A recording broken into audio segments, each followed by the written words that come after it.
हरे कृष्णा। भगवद गीता अध्याय 2 श्लोक संख्या 44। भोगैश्वर्य प्रसक्तानां तया आपृत चेतसां व्यवसायात्मिका बुद्धि समाधौ न विधीयते। अनुवाद: जो लोग इंद्रिय भोग तथा भौतिक ऐश्वर्य के प्रति अत्यधिक आसक्त होने से ऐसी वस्तुओं से मोहग्रस्त हो जाते हैं, उनके मनों में भगवान के प्रति भक्ति का दृढ़ निश्चय नहीं होता।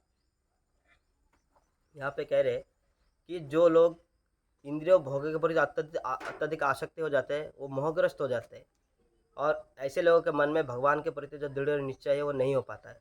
तो हम जैसे देखते हैं कि अर्जुन जब कुरुक्षेत्र के युद्ध क्षेत्र में थे तो भौतिक आसक्ति और भौतिक ज्ञान की वजह से मोहग्रस्त हो गए थे, इसीलिए वो सामने जिनको भी देख रहे थे वो सब देख रहे थे कि ये सब मेरे अपने हैं, जबकि वो सब अपने उसके विरुद्ध में खड़े थे। तो ऐसे हमारा कंडीशन होता है, हम भौतिक आसक्ति में इतना मोहग्रस्त हो जाते हैं कि मेरा परिवार, मेरा पैसा, मेरा धन संपत्ति, मेरा ज़मीन, ये सब हमारे मन में इतना कॉन्क्रीट एक बेस फाउंडेशन बना के बैठे होते हैं। ये सब के मोह आसक्ति, हम लोग भगवान के बारे में सोच ही नहीं सकते।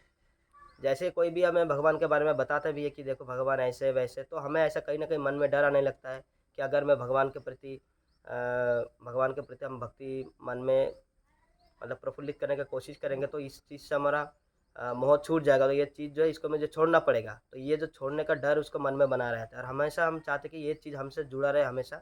इसीलिए हम भगवान के प्रति इतना आसक्ति नहीं दिखाते, हम सिर्फ आसक्ति दिखाते हैं चीज़ों के प्रति। बल्कि हमें ऐसा नहीं करना चाहिए, हमें चीज़ों के प्रति जो भौतिक ज्ञान, भौतिक वस्तु हमारे पास है उसके प्रति हमें विरक्ति दिखाना चाहिए और भगवान के प्रति हमें आसक्त होना चाहिए। लेकिन हम उल्टा करते हैं क्योंकि हम मोहग्रस्त हो चुके होते हैं चीज़ों से, क्योंकि हम मेहनत करके उसको कमाते हैं। लेकिन जैसे ही कोई हमें भक्ति मन में आता है या फिर धीरे-धीरे हमें समझ में आता है, तो हमें ये समझ में आता है कि जो एक्चुअल चीज़ें भगवान की भक्ति है, वही हमें करना चाहिए। लेकिन जब तक ये हमारे अंदर जो भक्ति का बीज हमारे अंदर मन में नहीं आता या हमें कोई पूर्व जन्म का सुकृत नहीं होता, तो ये चीज़ हमारे मन में पनपता ही नहीं है, क्योंकि हमें समझ में आता ही नहीं है कि हमारा हमारे लिए एक्चुअल कर्तव्य क्या है, हमारे लिए एक्चुअल धर्म क्या है। तो जो भी मतलब भौतिक चीज़ें हमारे पास रहता है, हम उसी से सिमटे रहते हैं। हम सोचते हैं कि यही परमानेंट है, यही हमारा जीवन। इसीलिए लोग देखेंगे नॉर्मली बोलते कि कर्म ही पूजा है, कर्म नहीं करेंगे तो खाएँगे पिएँगे कैसे? लेकिन वो ये नहीं समझते कर्म के कितने प्रकार होते हैं, है ना?